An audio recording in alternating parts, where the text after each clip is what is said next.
تلاوت کی ہوئی آیتیں سورہ ابراہیم 13واں پارہ آخری رکوع ہے، یعنی آیت نمبر 41 سے لے کر 52 تک آج گفتگو کا عنوان ہے۔ سورہ ابراہیم میں قرآن کریم کے نزول کا مقصد اور اس کے بعد انبیاء کرام کا سوال اور جواب، درمیان میں متبعین جن کی اتباع کرتے ہیں ان کے درمیان قیامت میں ہونے والا مکالمہ، اور پھر شیطان کا اظہار مایوسی اور اس کی تقریر کا اقتباس، پھر ابراہیم علیہ السلام کی دعاؤں کا مجموعہ، یہ سب پیچھے آ چکا ہے۔ آخر میں جو مضمون آ رہا ہے بطور خلاصے کے کہ انبیاء کرام اور ان کی اقوام کے درمیان جو سوال جواب ہوئے تھے اور بعض قوموں پر عذاب آیا، ان کی ہلاکتیں ہو گئیں، اب قیامت تک کے واسطے امت محمدیہ پر کوئی عالمگیر عذاب نہیں آ سکتا، ان کی وجوہات پیچھے بیان ہو چکی ہیں۔ اب جو مجرم ہیں دنیا میں متقیوں پر، بزرگوں پر، علماء پر، اہل اللہ پر اتنا ظلم و ستم ڈھاتے ہیں، کیا ان پر عذاب نہیں آئے گا؟ کیا ان کے افعال سے اللہ کو خبر نہیں ہے؟ یہاں سے اس عنوان کو شروع کیا ہے۔ مجرم کو فوراً نہ پکڑنا اس بات کی دلیل نہیں ہے کہ اللہ تعالیٰ اس سے بے خبر ہیں، بلکہ واضح پیغام لب و لہجے میں فرمایا وَلَا تَحْسَبَنَّ اللَّهَ غَافِلًا عَمَّا يَعْمَلُ الظَّالِمُونَ، اللہ کو غافل گمان مت کرو ان تمام حرکتوں سے جو ظالم کر رہے ہیں۔ ظالم ہیں، اللہ باخبر ہیں، اللہ قادر مطلق ہیں، ان پر مواخذہ کرنے کی طاقت ہے، پھر ان کو مؤخر کیوں کیا جا رہا ہے؟ اس تاخیر کی بنا پر یہ بدگمانی پیدا نہ ہونے پائے، بلکہ ان کو مؤخر کرنے کی وجہ کچھ اور ہے۔ کسی مجرم کو فوراً نہ پکڑ لیا جانا اس بات کی دلیل نہیں ہے کہ اس سے بے خبری ہے، بلکہ یہ تو مصلحت خداوندی ہے۔ کئی مقام پہ اللہ نے فرمایا سنستدرجہم من حیث لا یعلمون واملی لہم ان کیدی متین، ہم ان کو ڈھیل دے رہے ہیں اور ایسے انداز سے ان کو آہستہ آہستہ ہم پکڑ کے لا رہے ہیں کہ ان کو خبر نہیں کہ ہم پکڑے جا رہے ہیں، اور ہمارا داؤں بہت مضبوط ہے، ہم ان کو ڈھیل دے رہے ہیں۔ اس ڈھیل دینے کا نام غفلت ہرگز نہیں، ایک ایک جرم سے، ایک ایک مجرم سے اور مجرم کی ایک ایک حرکت سے اللہ تعالیٰ ہر طرح پہلے سے ہی باخبر ہے۔ ایمان والوں کو تسلی کے الفاظ ہیں۔ حسیبہ کے معنی آتے ہیں گمان کرنا، حسیبہ یہاں کبو گمان کرنا اور خیال کرنا، اس میں نون مشددہ جو آیا ہے یا تاکید کے واسطے آیا ہے، وَلَا تَحْسَبَنَّ اللَّهَ غَافِلًا، اس کے دو مفعول آتے ہیں، یہ ایسا فعل ہے تحسبنہ، اس کے ہمیشہ دو مفعول، دو آبجیکٹ آتے ہیں۔ اور گمان مت کرو تم اللہ کے بارے میں غافل ہونے کا ظالموں کے عمل سے۔ دنیا میں جتنے ظالمین ہیں، چاہے یہود ہوں، چاہے نصارہ، چاہے مشرکین، کسی قسم کا کوئی بھی ظلم ہے، ظالمین کے ظلم سے ہرگز ہرگز اللہ کو غافل گمان نہیں کرنا، یہ تنبیہ ہے۔ پھر وہ ذہن میں اشکال آتا کہ آخر پھر مؤخر کیوں کیا جا رہا ہے؟ پانی تو سب سے اونچا ہو گیا۔ دنیا میں آج جو عمل صلح کی علامت تھی، اسی صلح کی علامتی اعمال کو لوگوں نے داغدار کر دیا ہے اور کہا کہ تو ٹیررسٹ ہیں، یہ تو ایسے اور ویسے ہیں۔ یہ تو انتہا ہو گئی کہ انہوں نے دن کو رات کہا، رات کو دن کہا، مظلوم کو ظالم کہا اور ظالم کو مظلوم کہا۔ جو دنیا میں اصلاح کرنے والے ہیں انہیں کو مفسد قرار دیا۔ بھلا ایسے ظالموں کو اللہ پکڑتے کیوں نہیں ہیں؟ یہ دماغ میں اشکال پیدا ہوتا۔ اللہ نے جواب دیا ہے انما یؤخرہم اس کے سوا اور کوئی بات نہیں ہے کہ اللہ ان کو مؤخر کر رہے ہیں لیومن، ایسے ایک دن کے لیے، تشخص فیہ الابصار، جس میں نگاہیں لوگوں کی پھٹی رہ جائیں گی۔ ایک دن ہے انما، اس کے سوا اور کچھ نہیں۔ لفظ انما کا ترجمہ ہے اس کے سوا اور کچھ نہیں۔ پورے قرآن کریم میں چاہے جہاں انما آئے گا تو یہی ترجمہ ہوگا، اس کے سوا اور کچھ نہیں، صرف یہی جزئی نیست، سب کا مطلب ایک ہی ہے، صرف یہی ایک وجہ ہے کہ اللہ ان کو مہلت دے رہے ہیں، یؤخرہم، مؤخر کر رہے ہیں، مہلت دے رہے ہیں، لیومن، ایسے ایک دن کے لیے، تشخص فیہ الابصار، ابصار جمع ہے، بصر اس کا واحد ہے، نگاہیں، اور تشخص مانے جھک جانا، نگاہیں لوگوں کی جھک جائیں گی یا نگاہیں پھٹی کی پھٹی رہ جائیں گی۔ تشخص، انسان جدھر دیکھے گا دیکھتے رہ جائے گا، ہیبت اور خوف کی وجہ سے۔ صدمہ جب زیادہ ہوتا ہے تو آدمی کی نگاہیں جو چکر مگر چلتی ہیں وہ چلنے کے بجائے کہیں جا کر ٹھہر جاتی ہیں، غم اور فکر کا اظہار اتنا چھا جاتا ہے۔ مہطعین مقنعی رؤوسہم، یہ ان کی حالت ہے، مہطعین حالت ہے، مقنعی رؤوسہم یہ بھی حالت ہے، لا یرتد الیہم طرفہم یہ بھی ان کی حالت ہے، اپنے سروں کو اٹھائے ہوئے دوڑتے ہوں گے، مہطعین دوڑتے ہوئے ہوں گے اپنے سر اٹھائے ہوئے، مقنعی رؤوسہم، مقنعن کے معنی آتے ہیں سر کو اوپر کر دینا، اپنے سروں کو اٹھائے ہوئے دوڑتے ہوئے ہوں گے، لا یرتد الیہم طرفہم، نہیں پلٹ کر آئے گی ان کی طرف ان کی نگاہ، یعنی بالکل بدحواس ہوں گے، ان کی نظر ان کی طرف ہٹ کر نہیں آئے گی، یعنی جدھر دیکھ رہے ہیں ادھر دیکھتے ہی رہ جائیں گے۔ وافئدتہم، اور ان کے دل، افئدہ جمع ہے، اس کا واحد ہے فؤاد، فؤاد مانے دل، وافئدتہم، اور ان کے دل، ہوا کے معنی حواس باختہ، بالکل خالی ہوں گے، یعنی ان کے دل میں کوئی آرزو نہ رہے گی، خالی ہوں گے۔ غافل انسان، بدحواس انسان کیسا خالی ہوتا ہے؟ اس کے پاس کوئی پروگرام ہوتا ہی نہیں ہے، تو بدحواس یا حواس باختہ، یہ سب صفتیں کس کی ہیں؟ ان ظالمین کے۔ ان ظالموں کو اللہ مہلت دیتے ہیں قیامت کے دن تک کے واسطے، اور وہ دن آئے گا تو ان کی نگاہیں پھٹی رہ جائیں گی، سر اوپر کی طرف الل جائیں گے، جس طرح سورہ یاسین میں کہا ہے۔ سورہ یاسین کے شروع میں کیا الفاظ ہے کہ ان کے گلے میں طوق ڈال دیا جائے گا تو ان کے سر اوپر کی طرف سے الل جائیں گے، یعنی اپنے آپ کو دیکھنے پر قادر نہیں ہوں گے۔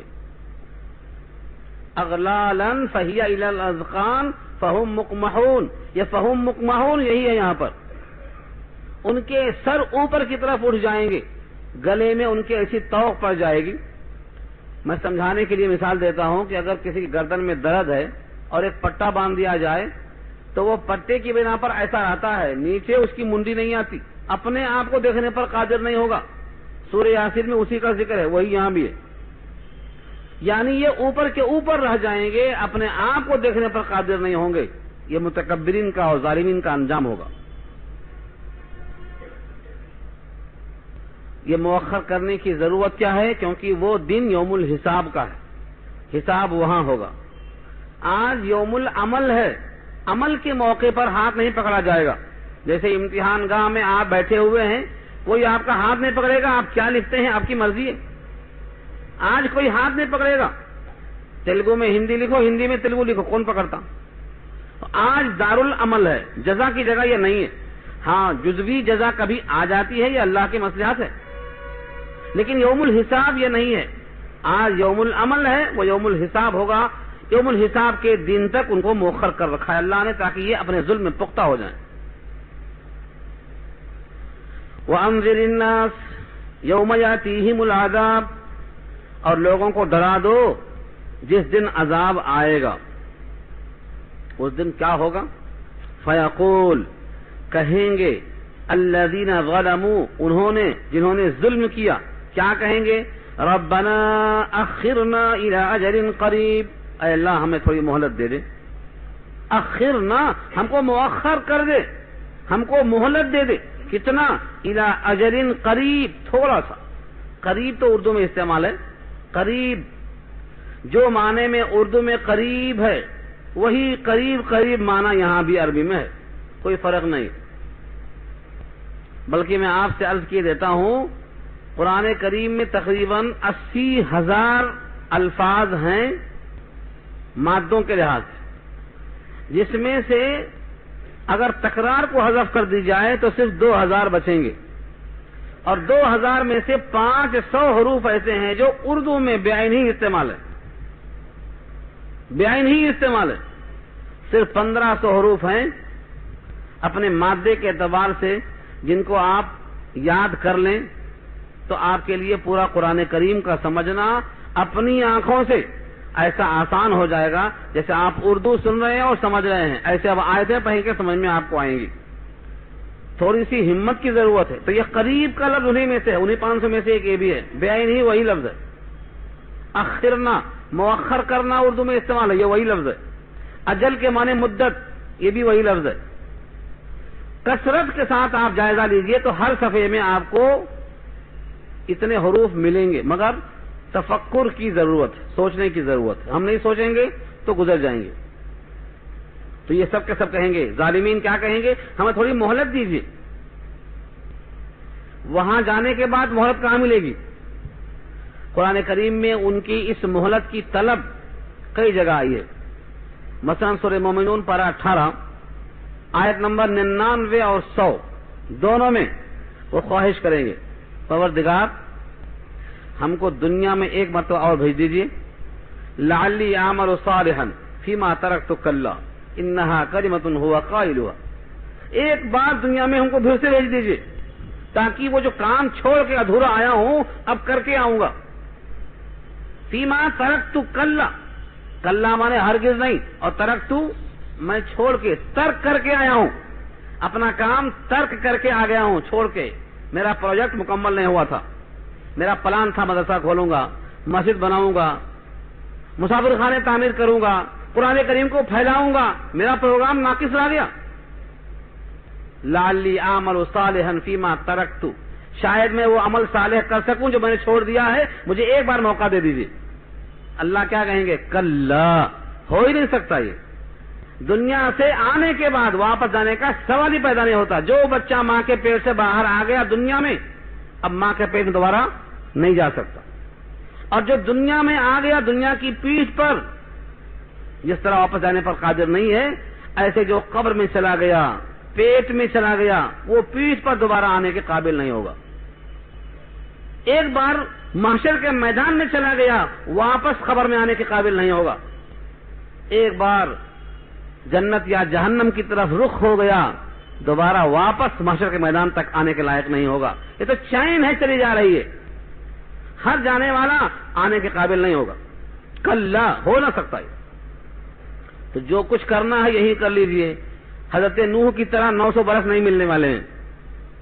جو کچھ کرنا ہے اعمل صالحا فیما ترکت کلا، یہ نوبت نہ آنے پائے، یہی کر لیجئے جو کرنا ہے، اسی عمر پانی کے اندر. تو یہ مہلت مانگیں گے، کہیں گے تھوڑا سا وقت دے دیجیے. ربنا اخرنا الی اجل قریب، کیا کریں گے؟ تھوڑا وقت. نجیب دعوتک، ہم قبول کرنا چاہتے ہیں آپ کی دعوت. دعوت اردو میں استعمال ہے، یہ وہی دعوت ہے. دعوت، دعا مانے بلانا. جس نے بلایا دائی، جس کام کی طرف بلایا وہ دعوت. کھانے کی دعوت ہے یا کچھ کام کی دعوت ہے؟ کام کی دعوت ہے یا بے کام کی دعوت ہے؟ دعوت، دعوت. انبیاء نے بھی دعوت دی ہے جنت کی طرف، اور ہم نے اور یار لوگوں نے جو دعوت دی ہے وہ کھانے کی طرف، اور کچھ لوگوں نے دعوت دی ہے ایمان کی طرف. یہ سب دعوت ہے. ہر ایک دائی دعوت دیتا چلا جا رہا ہے. شیطان بھی دعوت دیتا ہے کفر کی طرف، سرکشی کی طرف، جہنم کی طرف، بغاوت کی طرف. تو یہ کہیں گے ہمیں تھوڑی مہلت دے دو. نجیب دعوتک، ہم جواب دیں گے آپ کی دعوت کا، یعنی قبول کریں گے آپ کی دعوت کو. اور کیا کریں گے؟ وَنَتَّبِعِ الرُّسُلَ، اور رسولوں کی اتباع کریں گے. رسولوں کی اتباع کرنے کی خواہش وہاں پیدا ہو رہی ہے، یہاں شیطان کی پیروی ہو رہی ہے. شیطان کیا کہتا ہے؟ اپنی خواہشیں پوری کرو، اللہ غفور الرحیم ہے. اگر تم گناہ نہیں کریں گے تو اللہ تم کو ماریں گے اور کہیں گے کہ تم نے گناہ کیوں نہیں کیا، کیا میں غفور الرحیم نہیں تھا؟ یہ وسوسہ کون پیدا کرتا؟ شیطان پیدا کرتا۔ اللہ تعالیٰ نے جو حکم دیا ہے اس کے خلاف حکم دے رہا ہے یہ۔ کس نے کہا کہ آپ معصوم ہیں، آپ سے غلطی نہیں ہو رہی ہے؟ کس نے کہا؟ معصوم صرف انبیاء ہوتے ہیں، ہم سے تو اتنی غلطیاں ہو رہی ہیں کہ انسان ان کو شمار بھی نہیں کر سکتا۔ یہ کون کہہ رہا ہے کہ ہم سے غلطیاں ہو رہی ہیں؟ دو باتیں ہیں، ایک تو شیطان کہتا ہے کہ تم نے گناہ نہیں کیا ہے، اللہ کہیں گے میں غفور الرحیم تھا، تم نے گناہ کیوں نہیں کیا؟ غرنی وغرکم غرکم باللہ الغرور، تم کو دھوکہ دیا ہے دھوکے باز شیطان نے کہ اللہ غفور الرحیم ہے۔ یہ شیطان کا حلوہ تھا۔ اور اللہ کیا فرما رہے ہیں؟ سورہ یاسین سے پہلے والی آیت یعنی سورہ فاطر کی آخری آیت، اللہ فرماتے ہیں اگر تمہاری خطاؤں پر میں مواخذہ کرتا تو زمین پر جتنے چلنے والے ہیں ان میں سے ایک بھی چلنے کے لائق نہ بچتا۔ سورہ یاسین شروع ہونے سے پہلے والی آیت، وَلَوْ يُؤَاخِذُ اللَّهُ النَّاسَ بِمَا كَسَبُوا مَا تَرَكَ عَلَى ظَهْرِهَا مِن دَابَّةٍ، اگر اللہ تعالیٰ تمہارے کرتوت پر کسی کا مواخذہ کرتا تو ایک بھی چلنے کے لائق نہ بچتا۔ اتنے گناہ ہیں لیکن اللہ سب پہ مواخذہ نہیں کرتے، کبھی کبھی مواخذہ کرتے ہیں تاکہ لوگوں کو تنبیہ ہو جائے، ہر غلطی پر مواخذہ نہیں کرتے۔ 25واں پارہ سورہ شورى کی آیت ہے، اللہ فرماتے ہیں وَمَا أَصَابَكُم مِّن مُّصِيبَةٍ فَبِمَا كَسَبَتْ أَيْدِيكُمْ وَيَعْفُو عَن كَثِيرٍ، جو کچھ تم کو مصیبتیں آتی ہیں تمہارے ہاتھوں کے کرتوت کی وجہ سے، اور جو ہم معاف کر دیتے ہیں وہ زیادہ ہے۔ وَيَعْفُو عَن كَثِيرٍ، معاف کر دیتے ہیں زیادہ، مواخذہ کرتے ہیں تھوڑا سا، اس پر یہ حالت ہے کہ لوگ پریشان ہیں۔ تو سورہ شورى کی آیت بتاتی ہے کہ تھوڑے پر مواخذہ ہوتا ہے تنبیہ کے لیے، سورہ فاطر کی آیت بتاتی ہے کہ اگر مواخذہ پورے پہ ہو جائے تو زندہ کوئی نہیں بچے گا۔ اس لیے دھوکے مت رہو کہ ہم تو گناہ نہیں کیے ہیں، ہمیں کرنا چاہیے، جو کر چکے ہیں وہی بہت کافی ہے۔ یہ شیطان خیال ڈالتا ہے، تو ان دنوں میں مؤخر کرنے کی تمنا کریں گے کہ ہم کو تھوڑا مہلت دے دو، ہم آپ کی دعوت قبول کر لیں گے، آپ کا کہنا مان لیں گے اور پیغمبروں کی اتباع کریں گے۔ پیغمبروں کی اتباع کی خواہش اس دن پیدا کیوں ہوگی؟ کیونکہ پیغمبروں کی اتباع کرنے والے کامیاب نظر آئیں گے۔ آج بھی نظر آتے ہیں لیکن آنکھوں سے نہیں، دل کی آنکھوں سے۔ لیکن دل کی آنکھیں سب کی نہیں کھلی ہیں، سب کی آنکھیں دل کی نہیں کھلی ہیں۔ سورہ حج پارہ 17 آیت نمبر 50 میں اللہ فرماتے ہیں وَلَكِن تَعْمَى الْقُلُوبُ الَّتِي فِي الصُّدُورِ لَا تَعْمَى الْأَبْصَارُ، آنکھیں اندھی نہیں ہیں لیکن وہ دل اندھے ہیں جو سینے میں بیٹھے ہوئے ہیں۔ وَلَكِن تَعْمَى الْقُلُوبُ الَّتِي فِي الصُّدُورِ، جو دل سینے میں ہے وہ اندھے ہوتے ہیں۔ یہ ہے بصیرت کی کمی۔ انبیاء ہمیشہ کامیاب، ہمیشہ، اور ان کی اتباع کرنے والے ہمیشہ کامیاب۔ آج تک آدم سے لے کر ایدم جتنے نبی آئے ان کے تمام اتباع کرنے والے کامیاب رہے، لیکن ہم اس کے باوجود اتباع میں سنت کو چھوڑ کر، صحابہ کے عمل کو چھوڑ کر اپنی خواہش کرتے ہیں، یا پھر دنیا میں جو بڑے بڑے نامور لوگ، نامچین لوگ ہیں ان کی اتباع کر رہے ہیں۔ ان کی طرح شادی خانہ ہوگا، ان کی طرح عبادت خانہ ہوگا، ان کی طرح مہمان خانہ ہوگا، ان کی طرح فلاں خانہ ہوگا۔ دنیا میں سارے کھانے ناکوار، جتنے دنیا میں کھانے ہیں سب کے سب نکمے اور خالص ہیں۔ انبیاء اور انبیاء کی اتباع کرنے والے یہی کامیاب ہیں۔ یہ کامیابی کا فیصلہ اللہ نے کیا ہے اور فرمایا ہے الا ان حزب اللہ هم الغالبون، اللہ کی پارٹی ہی کامیاب رہے گی، وہ انبیاء ہیں اور ان کے ساتھی۔ یہاں پر واضح کیا اللہ نے، ان کو جواب کیا ملے گا؟ وہاں مہلت نہیں ملے گی، ان کی اتنی اچھی خواہشوں کے باوجود مہلت نہیں ملے گی۔ حکم کیا ہوگا؟ اولم تکونوا اقسمتم من قبل ما لکم من زوال، کیا تم دنیا میں قسمیں نہیں کھایا کرتے تھے اس سے پہلے یعنی ہمارے پاس حاضر ہونے سے پہلے، برزخ میں پہنچنے سے پہلے، موت کے فرشتے سے پہلے تک کیا تم ڈینگا نہیں مارا کرتے تھے اور قسمیں نہیں کھایا کرتے تھے کہ تم کو زوال ہے ہی نہیں، ہم ہمیشہ رہیں گے ایسے ہی؟ ہمارا یہ گھر، ہمارا یہ شباب اور ہماری یہ قوتیں اور ہماری جائیدادیں اور ہمارا یہ جتھا ہمیشہ ایسے ہی رہے گا، ہمیں کبھی بھی زوال نہیں ہے؟ کیا تم ایسی دیگر نہیں مارا کرتے تھے اس سے پہلے؟ کیا کہیں گے؟ اولم تکونوا اقسمتم، کیا نہیں تھے تم قسمیں کھانے والے، من قبل، اس حاضری سے پہلے کیا قسمیں کھاتے تھے؟ ما لکم من زوال، تمہیں زوال نہیں ہے۔ زوال بھی اردو میں آتا نہیں آتا؟ سورج کا زوال معلوم ہے، زوال شمس معلوم ہے، یہ وہی زوال ہے۔ ہر صفحے میں آپ کو اردو کے الفاظ دکھاؤں گا، میں آپ کو کثرت سے استعمال ہے۔ فرمایا ما لکم من زوال، تمہیں زوال نہیں ہے۔ یہ دنیاوی فرعون کہا کرتے تھے ہمیں زوال نہیں ہے۔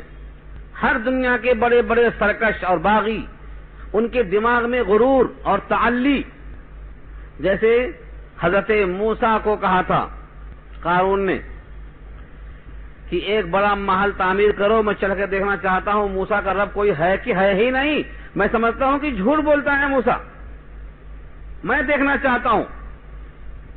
یا حامان، اے میرے وزیر، حامان نام تھا اس کا، یا حامان ابن لی صرحا لعلی ابلغ الاسباب اطلع الی الہ موسیٰ وانی لاظنہ کاذبا، میں اس کو کاذب سمجھتا ہوں، میں جھانکنا چاہتا ہوں کہاں ہے اس کا رب، کدھر ہے اس کا رب۔ یہ کیا ہے؟ اور آگے کیا بولتا ہے؟ ما لکم من الہ غیری، تمہارے واسطے میرے سوا کوئی معبود ہو ہی نہیں سکتا۔ یہ دعویٰ تھا، یہ تعلی تھی۔ ایسے کافروں کو جواب ملے گا کہ تم اس سے پہلے کیا قسمیں نہیں کھایا کرتے تھے کہ تم کو زوال نہیں ہے؟ یعنی تمہاری قسمیں کہاں گئیں، تمہارے دعوے کہاں گئے؟ تم کو تو زوال آیا، سب چھوڑ کے آ گئے، کچھ بھی ساتھ لے کے نہیں آئے۔ اور یہ بھی نہیں کہ تم کو آنکھیں کھولنے کے لیے کوئی موقع نہیں ملا۔ تمہارے وہ گھر جہاں تم نے قیام کیا ہے وہ ان ظالموں کی بستیاں تھیں جن پہ عذاب آیا، پھر بھی تمہاری آنکھیں نہیں کھلی۔ وَسَكَنْتُمْ فِي مَسَاكِنْ، اور تم رہے ان گھروں میں۔ مساکن جمع ہے مسکن کی۔ یہ کس کا مسکن ہے؟ یعنی کس کے سکون رہنے کی جگہ ہے۔ مسکن کہتے ہیں گھر کو، جائے سکون۔ وَسَكَنْتُمْ، تم نے اس میں سکون پذیر ہو کر وہاں پر قیام کر کے ان گھروں میں۔ کس کے تھے وہ گھر؟ کس کے تھے وہ مکانات؟ کس کی تھے وہ حویلیاں؟ الذین ظلموا انفسہم، جنہوں نے اپنے آپ پر ظلم کیا تھا، ان ظالموں کے جگہوں پر تم نے قیام پذیر ہو کر کبھی نہیں سوچا کہ یہاں کے لوگ کہاں گئے، ان میں بسنے والے متکبرین کہاں چلے گئے، بڑے بڑے جبابر، بڑے بڑے سرکش اور بڑے بڑے متمرد اور بڑے بڑے اسباب عیش والے کہاں چلے گئے، مترفین تھے یہاں بسنے والے کہاں چلے گئے؟ تم انہی کے گھروں میں آباد ہو جنہوں نے ظلم کیا تھا۔ وَتَبَيَّنَ لَكُمْ، اور تم پر ظاہر ہو گیا، کیا ظاہر ہو گیا؟ كَيْفَ فَعَلْنَا بِهِمْ، کہ ہم نے ان کے ساتھ کیا سلوک کیا تھا۔ قوم فرعون کو کیسے غرق کیا، قوم عاد پر، قوم سمود پر، ان پر ہم نے عذاب ہواؤں کا کیسا بھیجا، یہ سب تم کو معلوم ہو چکا تھا۔ كَيْفَ فَعَلْنَا بِهِمْ، کیسا کیا ہم نے ان کے ساتھ سلوک۔ وَضَرَبْنَا لَكُمُ الْأَمْثَالَ، اور بنایا ہم نے تمہارے واسطے مثالیں۔ ضربنا کے ساتھ جب الامثال آتا ہے تو ضرب المثال کہنا، اردو میں کہتے ہیں ضرب المثل۔ ضرب المثل کیا ہے؟ کہاوتیں، ایسی بات کہیں کہ جس کو ایک مفہوم متعین کر دیا جائے۔ جیسے ہم نے ابھی سنایا تھا آپ کو، اگلا گرا پچھلا ہوشیار، کیا مطلب ہوا؟ ایک محاورہ ہے۔ کریلا نیم چڑھا، ایک محاورہ ہے۔ سونے پر سہاگا، ایک محاورہ ہے۔ یہ سب ضرب الامثال ہیں۔ اور ہم نے بنایا تھا تمہارے واسطے مثالیں بیان کی تھیں۔ قارون کی مثال، فرعون کی مثال، تمہارے زندگی کی مثال، تمہارے اسباب عیش کی مثال، سب دی تھی۔ تمہارے مرنے کے بعد زندہ ہونے کی مثال، انما مثلکم، تمہاری مثال، انما مثل الحیات الدنیا کماء انزلناہ من السماء فاختلط به نبات الارض فاصبح هشيما تذروه الرياح. یہ تمہارے مرنے کی مثال دی اللہ نے. تمہاری حیات کی مثال ایسی ہے جیسے ہم نے آسمان سے پانی برسایا, زمین مردہ تھی, پانی پا کر تیار ہو گئی, لالہا اٹھی, پھر سفیدی, پھر اس کے بعد میں اس کے اندر پیلا پن آ گیا اور ساری ہری پری سب ختم ہو گئی. کہاں چلے گئے وہ ہریالیاں؟ مٹی میں مل گئے. تمہارا بھی یہی حال ہے. ہم نے پانی سے پیدا کیا, شباب آیا, پھر مٹی کے حوالے ہو گئے. زمین سے نکلنے والا سبزہ تمہاری مثال ہے. جیسے اس کو شباب آیا پھر زوال آیا, تم کو بھی شباب آیا زوال آیا, مثال تمہارے دیا. تو مثالیں تمہارے واسطے ہم نے دی تاکہ تم سنبھلو, سدھرو. لیکن بجائے سدھرنے کے اور بجائے سنورنے کے انہوں نے مکر کیا. کس کے ساتھ مکر کیا؟ جتنے انبیاء کی طرف سے رسول آئے ان تمام کے ساتھ ان کی اقوام نے مکر کیا. مکر کہتے ہیں خفیہ سازش, منصوبہ. خود سارے انبیاء کے حوالہ پڑھ لیا قصص الانبیاء میں, ابن کثیر نے لکھا ہے کیسے کیسے لوگوں نے دعووں کیے تھے. ان تمام کو بیان کرنے کا موقع نہیں ہے, لیکن سید الانبیاء کے ساتھ, سید الانبیاء آپ نے خود فرمایا تمہارے درمیان میں 40 سال رہا ہوں, تم نے مجھے کیسے پایا؟ لقد لبثت فیکم عمرا من قبلی افلا تعقلون. تمہارے درمیان میں 40 سال رہا, تم نے مجھے صادق الامین پایا. صادق الامین, جو بندہ تمہارے درمیان 40 سال رہا ہو اس حیثیت سے کہ تم نے اسے صادق اور الامین کہا. کبھی بھی اس نے کسی کے درمیان صدق کے بجائے کذب نہیں, سچائی کے بجائے جھوٹ نہیں, امانت کے بجائے خیانت نہیں. پھر تمہارا یہ گمان کیسے گیا کہ جو بندوں پر جھوٹ نہیں بول سکا وہ اللہ پر جھوٹ بول دے گا؟ تم نے سوچا کیسے؟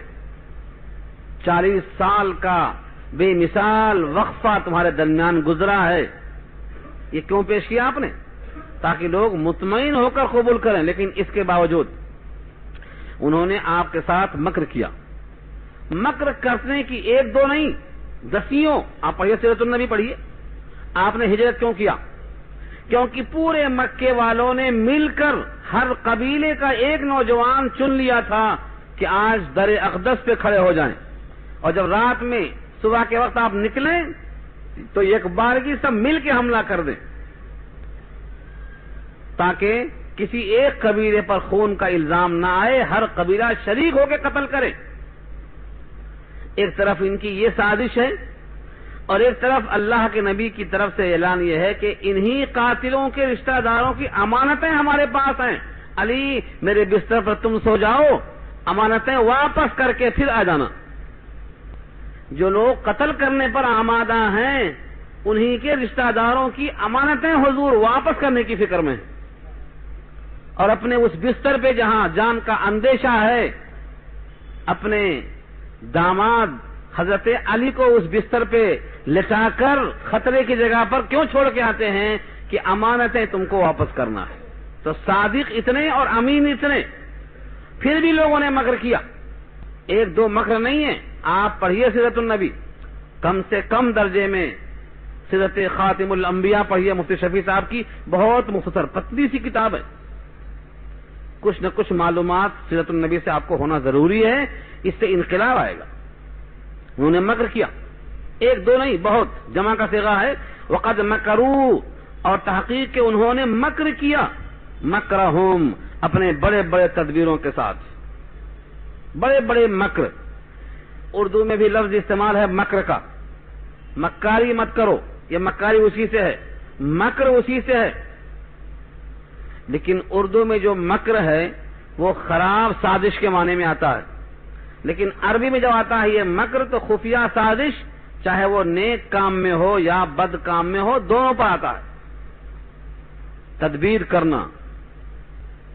وقد مکروا مکرہم وعند اللہ مکرہم, اور ان کی ساری تدبیریں تو اللہ کے سامنے تھیں. وہ کیا کر رہے ہیں, کیا سوچ رہے ہیں, کیا مشورے کر رہے ہیں. عند اللہ, اللہ کے پاس ان کا مکر موجود تھا. بھلا بتاؤ, جس کا محافظ اللہ ہو اس کے خلاف سازش چل سکتی ہے؟ اللہ نے پوچھا ہے سوایہ انداز پر، الیس اللہ بکافٍ عبدہ، پارہ 24 میں کہا سورہ زمر میں، کیا اللہ اپنے بندے کے واسطے کافی نہیں ہے؟ تو کیا جواب ہوگا آپ کا؟ بے شک وہ کافی ہے۔ ایسے اللہ سوال کرتے ہیں، الیس اللہ باحکم الحاکمین، کیا اللہ سب حاکموں میں بہتر حاکم نہیں ہے؟ بے شک سب سے بہتر حاکم ہے۔ کیا اللہ ہر چیز پر قادر نہیں ہے؟ بے شک اللہ ہر چیز پہ قادر ہے۔ اللہ تعالیٰ نے ان کے تمام مکر کو زائل کر دیا۔ کیا جملہ ہے، وَإِن كَانَ مَكْرُهُمْ لِتَزُولَ مِنْهُ الْجِبَالُ، اگرچہ ان کا مکر اتنا بڑا تھا، ان کی تدبیریں، ان کی سازشیں اتنی زیادہ بڑی تھیں، لِتَزُولَ مِنْهُ الْجِبَالُ، تاکہ زائل ہو جائے اس سے پہاڑ۔ جبل کی جمع جبال، بڑے بڑے پہاڑ اس کی تدبیروں سے زائل ہو جائیں، اتنا بڑا ان کا مکر تھا، لیکن جس کا محافظ اللہ ہو ان تدبیروں سے کچھ بھی نہیں ہو سکا۔ مفہوم کیا نکلا؟ کائنات اسلام کی مخالفت میں کتنا ہی بڑی تدبیر کر لے، اس وقت سے لے کر آج تک اسلام کو مٹانے والے کبھی بھی اپنی سازش میں کامیاب نہیں ہو سکتے۔ کیوں؟ کیونکہ ان کی مکاریاں اتنی بڑی تھیں کہ ان سے پہاڑ بھی ڈل جاتے، لِتَزُولَ مِنْهُ الْجِبَالُ، پہاڑ بھی ٹل جائیں اپنی جگہ سے۔ لیکن اللہ کی طاقت اس سے بھی بڑی ہے، وہ ان کے مکر سے کچھ اثر نہیں ہونے والا ہے۔ ایک ترجمہ تو یہ ہے جو صاف ستھرا کیا، ایک ترجمہ یہاں پر اور ہے، وہ لفظ ان کو نافیہ مان کر ہے، ان وَإِن كَانَ مَكْرُهُمْ، اور نہیں تھا ان کا مکر اتنا بڑا کہ اس سے پہاڑ ٹل جائے، تو ان نافیہ کا ترجمہ کیا ہے، یعنی ان کے مکر بہت بڑے بڑے تھے، لیکن ان کا مکر اتنا بڑا نہیں تھا کہ اس سے پہاڑ ٹل جائے، یعنی اللہ کے نبی کو یہ کچھ کر سکیں، کیونکہ اللہ کے نبی کے ساتھ اللہ کی حفاظت کا حصہ لگا ہوا ہے، اس لیے ان کے مکر ضرور بڑے تھے، سازشیں ضرور بڑی تھی، لیکن اتنی بڑی نہیں تھی کہ پہاڑ کو ٹلا سکتی، کیونکہ اللہ نے وعدہ کیا تھا واللہ متم نورہ ولو کرہ المشرکون، اللہ اپنے نور کی تکمیل کر کے رہیں گے چاہے ناگوار ہو مشرکوں کو اور کافروں کو، اس لیے ان کا مکر ضرور بڑا تھا، لیکن اتنا نہیں تھا کہ وہ اتنے بڑے پہاڑ کو ٹھلا سکے۔ فلا تحسبن اللہ مخلف وعدہ رسلہ ان اللہ عزیز ذو انتقام، اس آیت میں سارے مسلمانوں کو تسلی دی گئی ہے کہ اللہ تعالیٰ نے اپنے رسولوں سے جو جو وعدے کیے ہیں ان کی مخالفت کرنے والا تم اللہ کو گمان نہ کرنا۔ پہلے کیا کہا؟ ظالموں کے ظلم سے غافل مت سمجھنا، اب یہاں کیا ہے؟ جتنے وعدے اللہ نے رسولوں سے کیے ہیں، اللہ اپنے رسولوں سے کیے ہوئے وعدے کی مخالفت کرنے والا ہے، یہ خیال مت کرنا۔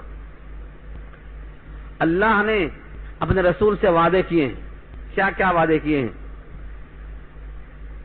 اللہ نے پہلا وعدہ یہ کیا ہے رسولوں سے کہ ہمارے رسولوں کو قیامت میں ہم رسوا نہیں کریں گے، بلکہ ان کے چہروں کو ایسا تابناک، ایسا روشن بنائیں گے کہ ان کی ہر آرزو کو ہم پوری کریں گے۔ وہ آرزو،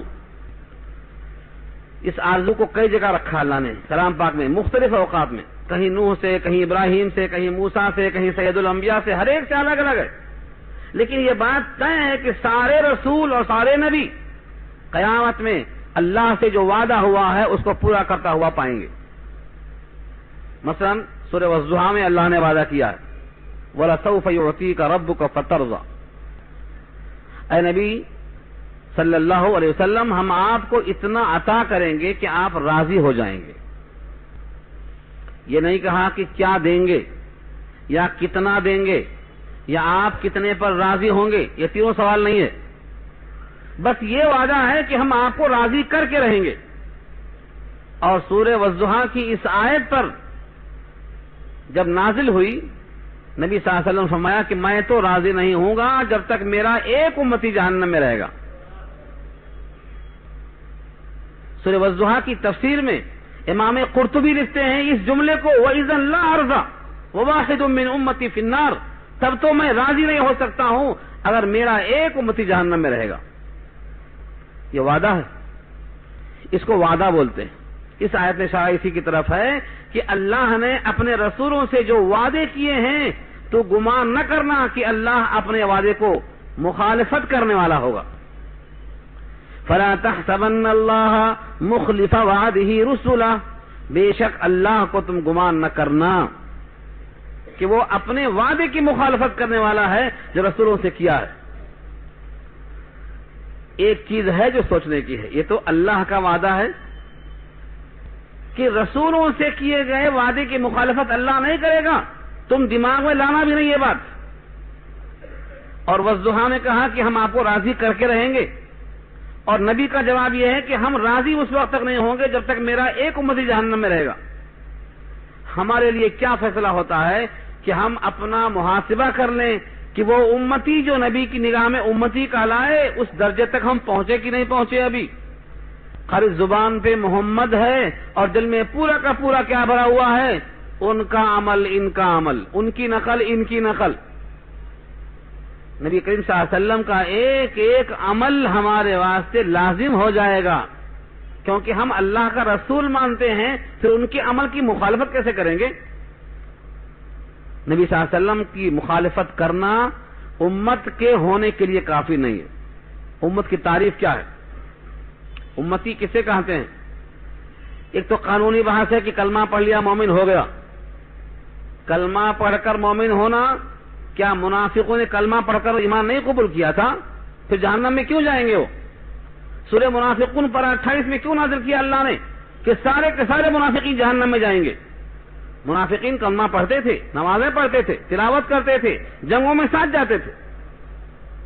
نفاق والا آدمی بھی تو کلمہ پڑھتا ہے، اس لیے کلمہ پڑھ لینا کافی نہیں ہوتا، بلکہ نبی صلی اللہ علیہ وسلم سے سوال کیا گیا۔ سوال اور جواب دونوں غور سے سنیں گے آپ، کیونکہ یہ ترازو ہے۔ پوچھا گیا قیل للنبی صلی اللہ علیہ وسلم ما الصراط المستقیم، پوچھا گیا صراط مستقیم کیا ہے؟ فرمایا ما انا علیہ واصحابی، جس پر میں ہوں اور میرے صحابہ، یہ صراط مستقیم ہے۔ اس کے بعد آقا نے فرمایا کل امتی يدخلون الجنہ الا من ابا، میرا ہر امتی داخل ہوگا جنت میں سوائے اس کے جس نے انکار کیا۔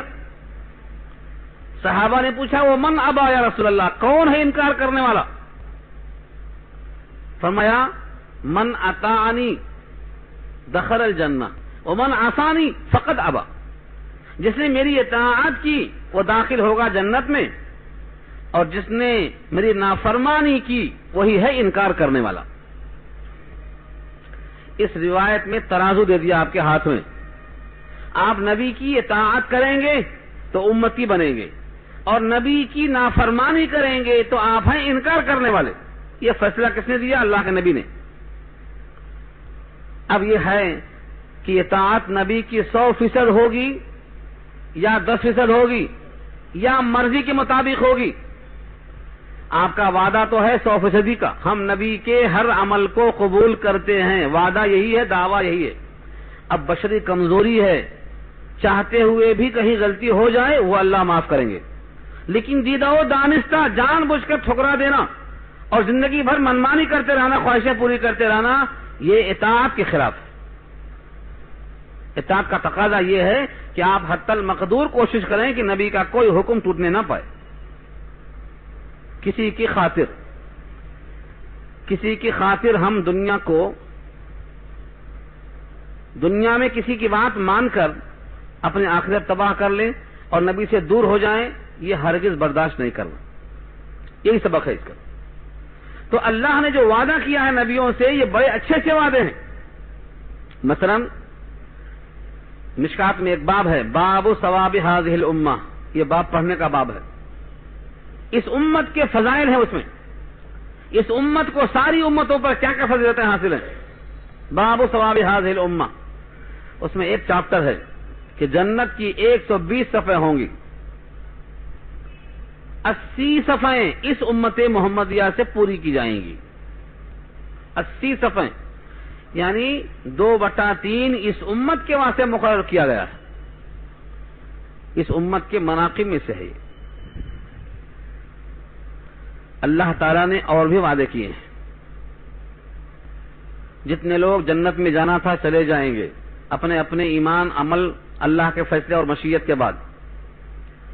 کچھ لوگ ایسے ہوں گے جہنم میں جن کا نور ایمان اتنا کمزور ہوگا کہ وہ کسی کو نظر نہیں آئے گا، ان کے لیے کوئی سفارش نہیں کر سکے گا، کیونکہ ان کا نور ایمان بہت کمزور، رائی کے دانے سے بھی کم، چھوٹا سا ایمان، ذرہ، ان کی کوئی سفارش نہیں کر سکے گا۔ جن کا نور ایمان انتہائی کمزور تھا، کسی کو نظر نہیں آیا کہ سفارش کر سکے، ان کو اللہ رب العزت اپنے دستے اقدس سے ایک چلو بھر کے، جس کو لب بھر کے کہا حدیث میں، لب بھر کے نکال کے باہر لائیں گے۔ حضرت ابو بکر صدیق، عمر فاروق رضی اللہ تعالی عنہما دونوں بیٹھے ہوئے ہیں، دونوں اچھل جاتے ہیں۔ صدیق وہ فرماتے ہیں، اللہ کے نبی، اللہ سے آپ دعا کر دو کہ اللہ تعالیٰ ایک مرتبہ اور لب بھر کے نکال دے۔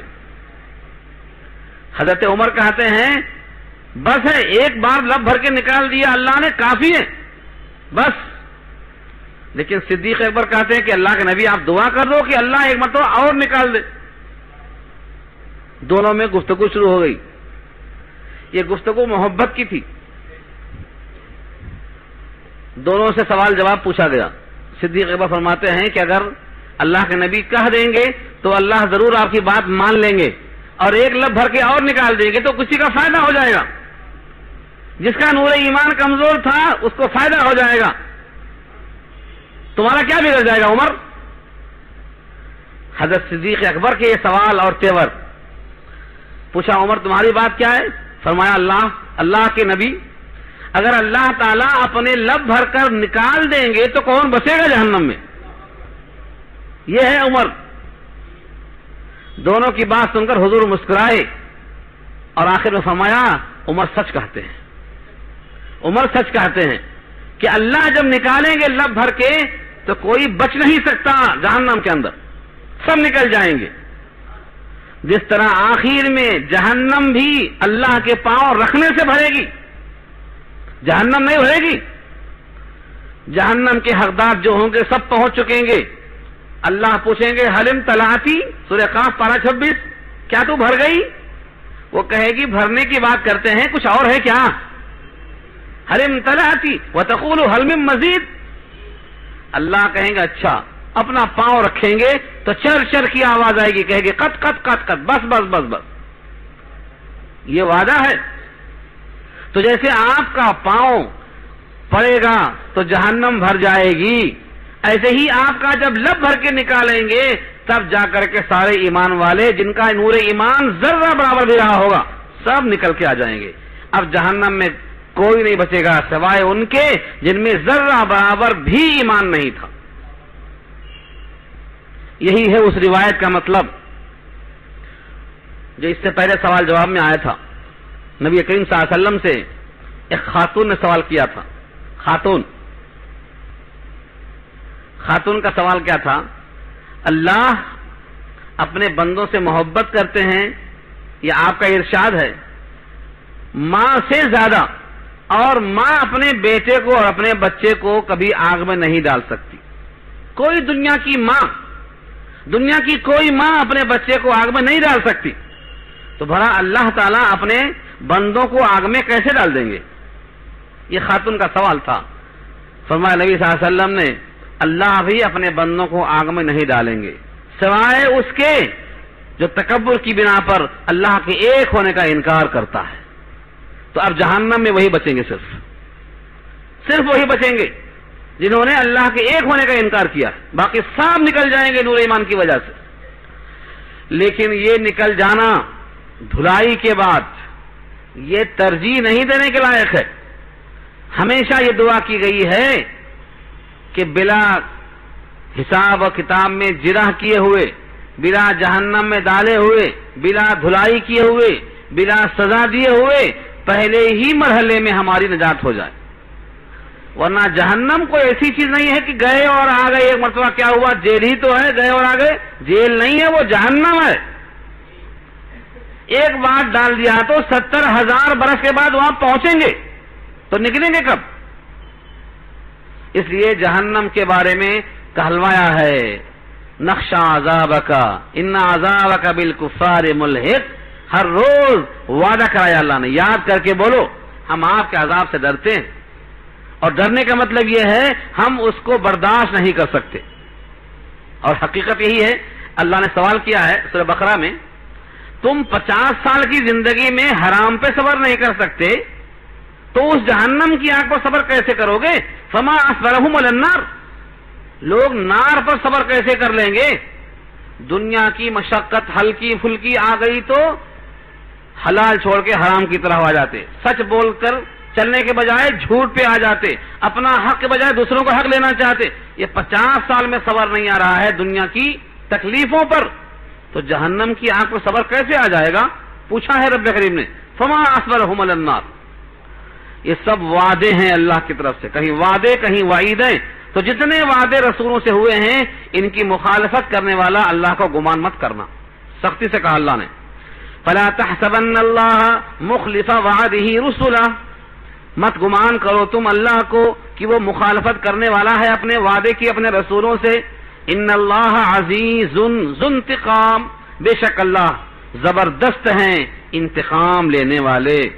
یعنی مشرکوں سے اور کافروں سے جو انتقام کا وعدہ ہے، اگر آپ کی حیات میں نہیں ہوا تو آپ کے دنیا سے جانے کے بعد یہ لوگ میرے ہی پاس تو آنے والے ہیں، وہاں دکھاؤں گا آپ کو. فَإِمَّا نُرِيَنَّكَ بَعْضَ الَّذِي نَعِدُهُمْ أَوْ نَتَوَفَّيَنَّكَ فَإِنَّمَا عَلَيْكَ الْبَلَاغُ. آپ کے ذمہ پہنچانا ہے، حساب میرے ذمہ ہے. آپ کی حیات میں اگر انتقام نہیں ہوا تو کوئی بات نہیں، ان کو میرے ہی پاس آنا ہے. وہ کون سا دن ہوگا جب انتقام لیا جائے گا؟ یہ بہت سخت دن ہوگا. یوم تبدل الارض غیر الارض والسماوات، جس دن زمین بدل دی جائے گی اس زمین سے، والسماوات، اور آسمان بدل دیا جائے گا دوسرے آسمان سے. یہ زمین یہ آسمان نہیں رہیں گے. یہ بہت اہم تفسیر ہے. اتنی بڑی زمین یہ پوری کی پوری بدل دی جائے گی. بدلنے کی دو شکلیں ہیں، یا تو صرف اس کی صفت بدلی جائے گی، اور یا تو زمین، اس کا وجود، اس کی صفت سب بدلی جائیں گی. دونوں شکلیں حدیثوں میں آتی ہیں. یوما، جس دن، تبدل الارض، تبدیل کر دی جائے، یہ بھی اردو میں بولا جاتا ہے تبدیل کرنا، بدل دینا. یوم تبدل الارض، جس دن زمین بدل دی جائے، غیر الارض، اس زمین کے علاوہ. وہ زمین میں گھر نہیں ہوگا، پہاڑ نہیں ہوگا، دریا نہیں ہوں گے، راستے نہیں ہوں گے، بلڈنگیں نہیں ہوں گی، بالکل ایک حال کی طرح مسطح ہوگی. لا ترى فيها عوجا ولا امتا، سورہ طٰہٰ 16واں پارہ. اس زمین میں آپ کوئی نشیب و فراز، اچار چڑھاؤ نہیں دیکھیں گے. لا ترى فيها عوجا ولا امتا، پوری مسطح ہوگی زمین. صف صفا کہتے ہیں مستوی ہونا، قاعا صف صفا، ایک مسطح حال ہوگا. آدمی کہاں چھپے گا، کدھر جائے گا؟ تو یہ زمین سے وہ زمین بدل دی جائے گی، یعنی صفت میں. اب جو حالت ہے، یہاں چھپ گئے، وہاں چھپ گئے، جنگلوں میں چھپ گئے، پہاڑوں میں چھپ گئے، چھپنے والا کوئی نہیں، سب برابر. اور ہر شخص کو اتنی جگہ ملے گی کہ کھڑا ہو سکے، بس لیٹ جائیں گے تھک کے نہیں، اتنی جگہ ملے گی کہ کھڑا ہو سکے بس. اور اس پر ترمذی کی روایت ہے، کھڑا ہونے کے بعد وہاں سے ٹل نہیں سکے گا جب تک 4 سوالوں کا جواب نہ دے دے، وہاں سے جائے گا نہیں. لا تزال قدم عبد يوم القيامة حتى يسأل عن 4، عن عمره فيما أفناه، وعن شبابه فيما أبلاه، وعن ماله من أين اكتسبه وفيما أنفقه، وعن علمه ماذا عمل فيه. قدم نہیں ہٹیں گے کسی کے جب تک سوالوں کا جواب نہ دے دے. زندگی کہاں لگایا؟ شباب یعنی زندگی کی توانائیاں، جولانیاں، استعدادیں، صلاحیتیں کہاں لگایا؟ مال کہاں سے کمایا اور کہاں خرچ کیا؟ اور جتنا علم تھا اس پر کتنا عمل کیا؟ ان سوالوں کا جواب دیے بغیر وہاں سے کوئی ہل نہیں سکتا.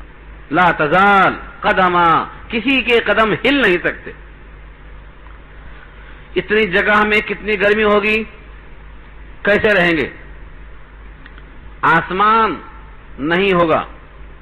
سورج کے بارے میں لکھا ہے کچھ موقع ایسا ہوگا کہ وہ قریب ہوگا، کچھ موقع ہوگا جہاں پر وہ خود نہیں ہوگا. دونوں احوال ہیں، مختلف احوال ہوں گے. جميع الشمس والقمر ٹکرا کر جہنم میں پھینک دیے جائیں گے، دونوں رہیں گے نہیں یہ. لیکن سارے عالم کے انسان اگر موجود ہوں اور صرف کھڑے ہونے کی جگہ ہو تو پسینہ کتنا نکلے گا؟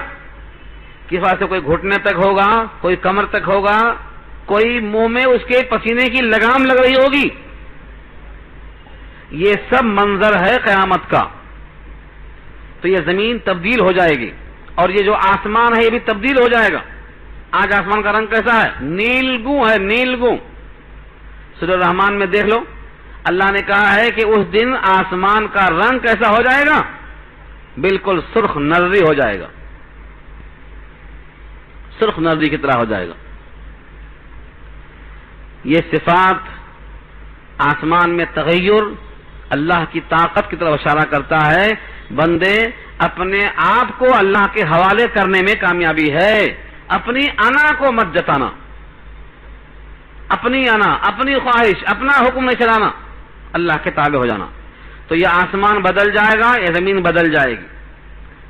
زمین کا رنگ کیسا ہوگا؟ زمین بالکل سفید ہوگی، چننے کی طرح. بعد میں کہا میدے کی روٹی کی طرح بالکل سفید ہوگی زمین، کیونکہ اس زمین پر کسی کا خون اور کسی کا قتل نہیں ہوا. اس زمین پر کوئی گناہ نہیں کیا گیا ہے، اس واسطے وہ سفید چونے کی طرح ہوگی، میدے کی طرح ہوگی. بعد میں چاندی کی طرح ہوگی کا ذکر آیا ہے. مسطح زمین ہوگی. اس زمین پر سارے انسان ہوں گے اور آسمان بھی بدل چکے گا. وَبَرَزُوا لِلَّهِ الْوَاحِدِ الْقَهَّارِ، اور سب نکل پڑیں گے. برزو، براز کے معنی باہر نکلنا، بولو براز اردو میں استعمال ہے. برزہ کے معنی ظاہر ہونا. وَبَرَزُوا لِلَّهِ الْوَاحِدِ الْقَهَّارِ، اس ایک اللہ کے سامنے جو اکیلا ہے، زبردست ہے، سب ان کے سامنے حاضر ہوں گے، نکل پڑیں گے. اس ایک اللہ کے روبرو پیش ہوں گے. اس وقت لوگوں کا حال کیا ہوگا آپ خود دیکھ لیجئے. وَتَرَى الْمُجْرِمِينَ، اور آپ دیکھیں گے مجرموں کو یومئذ، اس دن مقرنین فی الاسفاد، جکڑے ہوئے زنجیروں میں. مقرنین، جکڑے ہوئے، یہ ان کی حالت ہے. کس میں جکڑے ہیں؟ فی الاسفاد، بیڑیوں میں جکڑے ہوئے ہوں گے، زنجیروں میں جکڑے ہوں گے. اس زنجیر کا ذکر سورہ مدثر میں اللہ نے کہا ہے کہ 70 گز کی زنجیریں ہوں گی. ثم فی سلسلۃ ذرعها 70 ذراعا فاسلکوہ، 70 گز کی لمبی زنجیروں میں ان کو جکڑا جائے گا. سورہ رحمان میں کہا ہے کہ ان کو اس میں پرویا جائے گا. پیشانی کے بال سے قدم کو باندھ کر گول رنگ بنا کر پھینک دیا جائے گا. ہاں، بالنواسی والاقدام، یہ سورہ رحمان میں دیکھ لیجئے. نواسی کہتے ہیں پیشانی کے بال کو، اقدام جمع ہے قدم کی، تو قدم کو پیشانی کے بالوں سے باندھ کر گول رنگ بنائی جائے گی. اور ان زنجیروں سے فسلکو کا مطلب ہے اس کو پھرو دیا جائے گا. یہ مجرمین کا حال بیان کیا. کپڑوں کا حال کیا ہے؟ فرمایا سرابیلہم من قطران، ان کے جو کرتے ہوں گے وہ قطران کے ہوں گے. قطران کیا ہے؟ پگھلا ہوا. تارکول کہا بعض لوگوں نے، بعض لوگوں نے تانبا کہا ہے. یہ قطران ایک مادہ ہے جس میں جلدی سے آگ پکڑ لیتی ہے. قطران، اس مادے کے اندر آگ کو پکڑنے کا بہت تیز مادہ ہے. سرابیلہم، ان کے کرتے ہوں گے اسی قطران سے.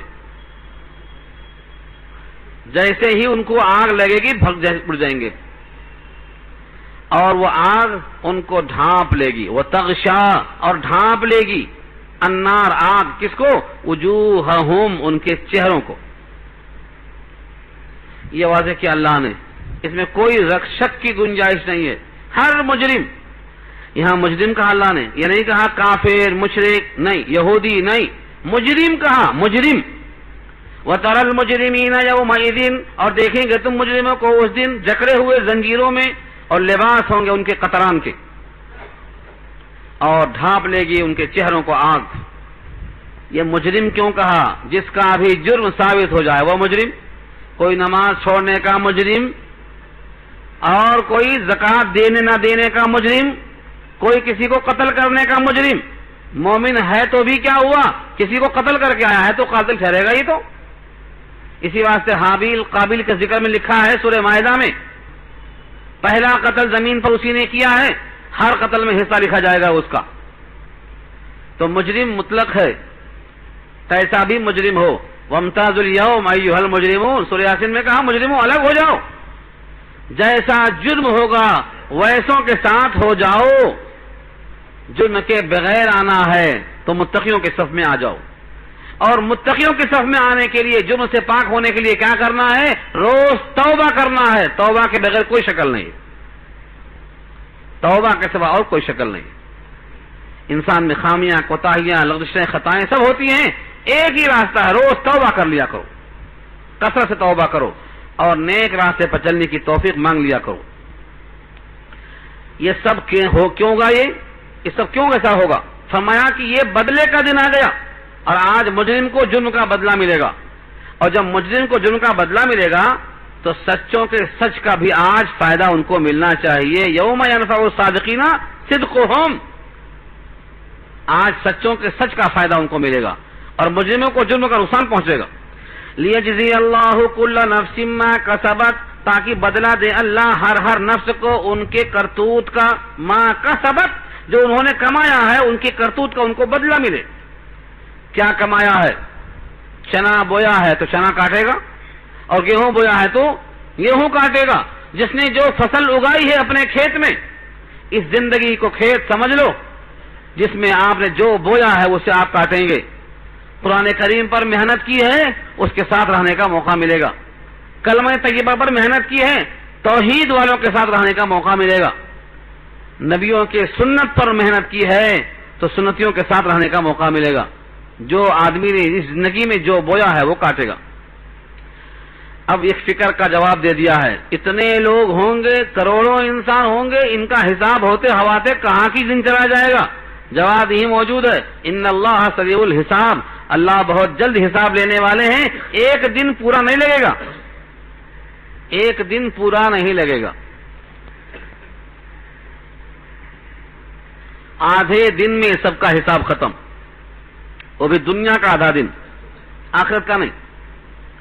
دنیا کے آدھے دن میں سب کا حساب نمٹ جائے گا. ان اللہ سریع الحساب، بے شک اللہ جلد حساب لینے والے. یہ سارے پیغام کو پہنچا کر آخر میں ہاذا کہا، ہاذا یعنی یہ نصیحتیں، بلاغ للناس، پہنچانا ہے لوگوں کے لیے. یہ قرآن کریم لوگوں کے لیے احکام کا پہنچانا ہے. وَلِيُنذَرُوا بِهِ، تاکہ اس کے ذریعے سے وہ عذاب سے ڈرائے جائیں. وَلْيَعْلَمُوا، اور تاکہ وہ اچھی طرح جان لیں، انما هو الہ واحد، کہ وہ معبود ایک ہی معبود ہے، معبود کئی نہیں ہے. الہ واحد، ایک معبود ہے. لا الہ کو یقین سے معظم، لا الہ کوئی معبود نہیں، الا اللہ سوائے اللہ کے، الا ہو سوائے اس کے. الہ واحد کہ بار بار آیا ہے، الہکم الہ واحد، تمہارا معبود ایک ہے. جب تمہارا معبود ایک ہے تو تم سب ایک معبود کے بندے ہو. تم میں ہونا چاہیے یکسانیت، تمہاری فکر، تمہاری سوچ، تمہارا طریقہ، تمہارا نظام العمل، تمہارا ضابطہ حیات سب ایک ہونا چاہیے. تمہارا چونکہ معبود ایک ہے، تم ایک معبود کے بندے ہو، اور ایک نبی کے متبع ہو، اور ایک کتاب کے فالوورز ہو. تم کو یکساں ہونا چاہیے، اپنی انا کی خاطر تقسیم مت کر لو. وَلْيَذَّكَّرَ أُولُو الْأَلْبَابِ، تاکہ نصیحت قبول کر لیں دانش مند. اولو الالباب، الباب جمع ہے، لبن اس کا واحد ہے. لبن کے معنی بھیجا اور مغز کے آتے ہیں، گودے کے آتے ہیں. لب لباب کیا تھا؟ آج کی تقریر کا لب لباب کیا تھا؟ مطلب خلاصہ بتاؤ اس کا، مغز بتاؤ اس کا کیا ہے. تو الباب اس کی جمع ہے، اور اولو معنی والے. دانش مند کہا اللہ نے، عقل مند لوگ بھیجے والے، اور جن کے اندر سمجھ بوجھ ہے تاکہ وہ نصیحت کو حاصل کر لیں. یہ قرآن کریم کے ذریعے سے نصیحت کا پیغام پہنچانا مقصود ہے. یہاں تک سورہ ابراہیم کا آخری حصہ مکمل ہو گیا. اللہ تعالی ہم سب کو عمل کرنا آسان فرمائے.